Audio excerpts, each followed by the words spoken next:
Salut la famille. Salut tout le monde, j'espère que vous allez bien. Aujourd'hui, test du nouveau, enfin nouveau pour moi, hein, parce que ça fait quand même 8 mois qu'il est sorti, DJI Avata 2. Donc très important, on est sur une plage en Israël. Vous allez voir, c'est plutôt pas mal, hein. C'est pas comme on vous montre aux infos. En tout cas, dans la partie centrale du pays. Alors moi, j'avais déjà un Avata 1. J'étais pas mécontent de l'Avata 1, mais quand je volais, je me sentais pas bien en fait. J'étais pas confiant. Pas que l'Avata 1 soit nul, hein. Bien au contraire, il y en a plein qui l'ont gardé et on fait des super images avec. Après bon, j'ai multiplié les heures de simulateur. D'ailleurs, ne faites jamais voler un drone si vous n'avez pas fait du simulateur avant, jamais. Une fois avoir fait beaucoup de simulateurs, j'étais toujours pas confiant avec l'Avata 1. Quand je le mettais, quand je le pilotais, il était un peu de travers, je sais pas. J'essayais de faire des petits gaps, essayer de passer dans des petits trous, j'y arrivais pas. À la finale, je me suis dit bon allez, je le revends. J'ai eu l'occasion de racheter un Avata 2 derrière. J'ai fait un vol depuis que je l'ai acheté, l'Avata 2. C'était dans un petit parc. Voici les images.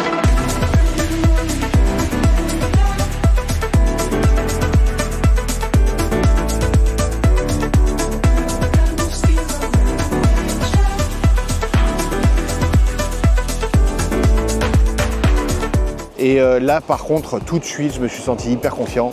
L'Avata 2 tenait bien la ligne, il était bien là où je le plaçais à chaque fois et ça changeait tout.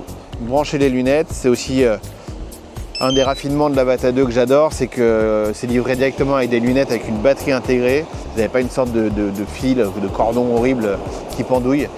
Bon, encore une fois, l'Avata 1 avait valeur de prototype, hein. C'était pas l'idée de faire un produit aussi bien fini que l'Avata 2. L'Avata 2 aussi a des défauts, ne croyez pas. Il a aussi des défauts, il a une prise au vent qui est beaucoup plus grosse, mais comme vous pouvez voir aujourd'hui, il n'y a pas beaucoup de vent, donc on s'en fout un peu. Donc on est en mode naturel au début, normal du moins. Et ensuite, une fois que vous êtes bien, à l'aise, tranquille, vous repassez en mode manuel. Pour ça, il y a une sécurité de la part de DJI. Voilà, vous remettez bien les sticks au milieu, voilà. Et là, ça va désactiver le mode normal. Et c'est parti, on va pouvoir commencer à voler. Donc au niveau de l'angle, c'est ce qui va dépendre en fait de la vitesse de votre drone. Plus vous mettez l'angle et plus le drone va aller plus ou moins vite. Là on est à 20, ce qui est pas mal je pense.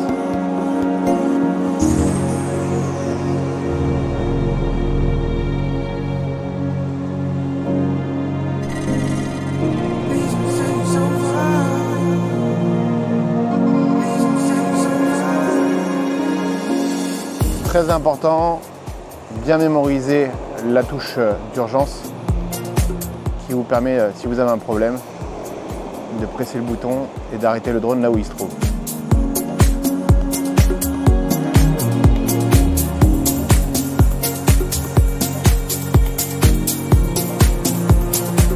Toujours un peu stressant de voler au-dessus de l'eau au départ.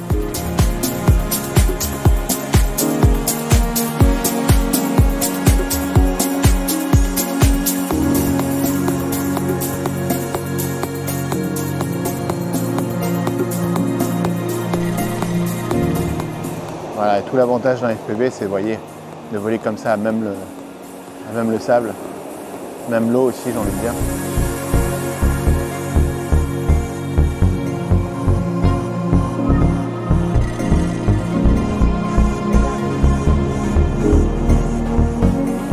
C'est vraiment des vues qu'on ne peut pas avoir avec un drone standard, d'où l'intérêt de passer au FPV.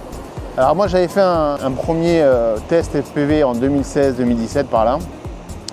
À l'époque, c'était pas trop à la mode, c'était encore vraiment réservé aux plus téméraires. Ah, c'était pas... Vraiment, je n'arrivais pas. Il fallait prendre sa carte mère, la souder, la régler. Tout n'était vraiment pas facile. Et là maintenant, avec ces nouveaux drones, là, FPV qui est sorti DJI à partir des années 2020-2021, on s'en est trouvé rien à voir au niveau du côté du confort de visionnage déjà, parce qu'aussi avant c'était en analogique. Et vraiment là aujourd'hui ça change tout quoi. Aujourd'hui on a un confort de visionnage qui n'a plus rien à voir. Une vraie image HD. Bon là on a un petit débit, on a 20 mégabits au lieu de 60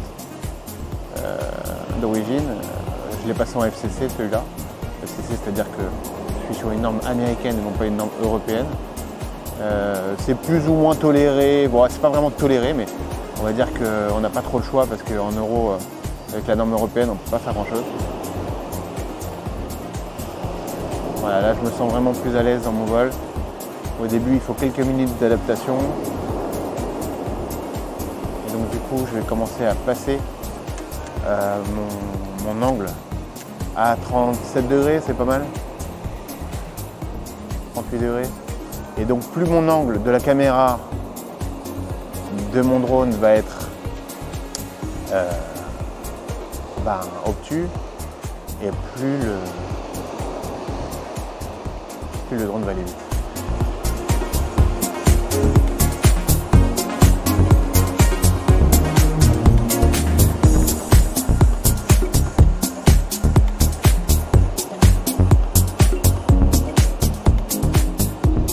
Faut faire très attention au fil, hein.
On a quelques petits glitches, hein. À mon avis, c'est parce que la ville n'est pas très loin. On prend un peu d'altitude, on présente le drone dans la bonne direction et on dive.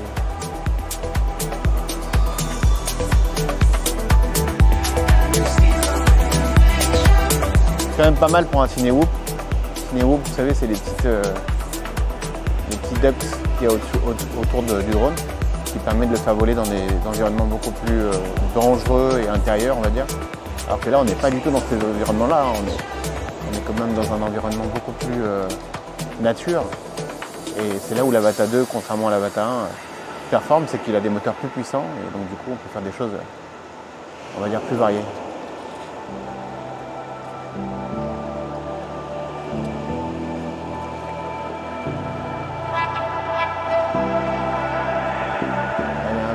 S-mode.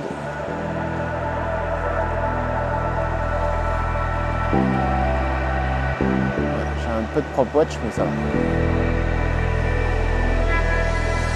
Vous voyez, c'est dans ces phases-là où le fait de se remettre en mode normal, ça change la vie. C'est qu'avant, quand on était sur des FPV plus standards, on était obligé d'y aller en mode manuel à la maison.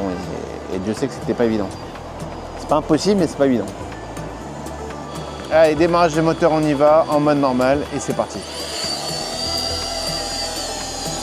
Une fois que vous êtes à peu près bon, il y a un petit vent quand même, hein, donc il faudra faire attention.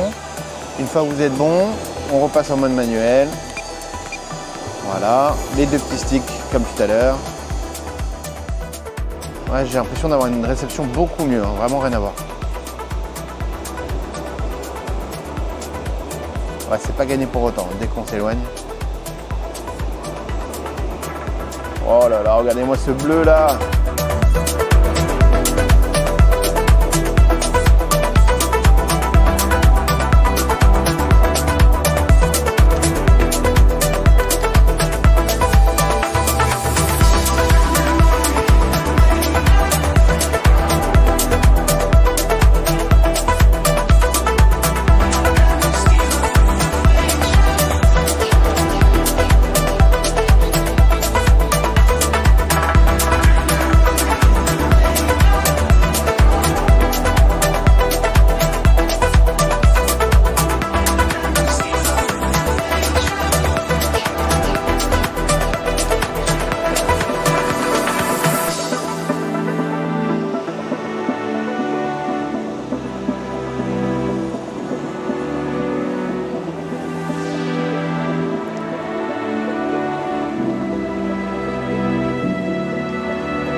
compté 23 minutes hein, de batterie.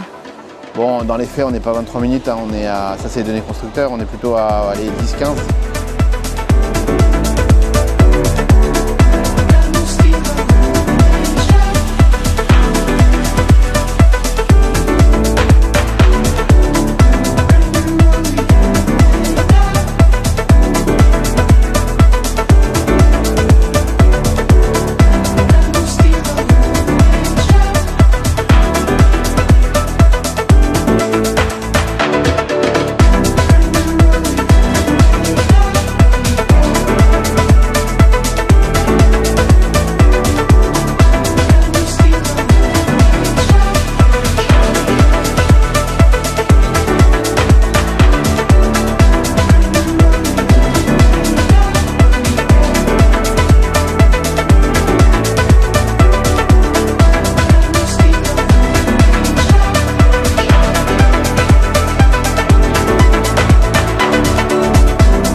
C'était un premier vol avec l'Avata 2, j'espère que vous avez kiffé. Bon, faut dire franchement qu'on est dans un environnement idyllique, au turquoise en Israël. On était sur la plage de Natania Donc c'est au nord de Tel Aviv et bah écoutez, hein, je crois que je vais pas tarder à aller faire un saut dans la mer. Allez, bye!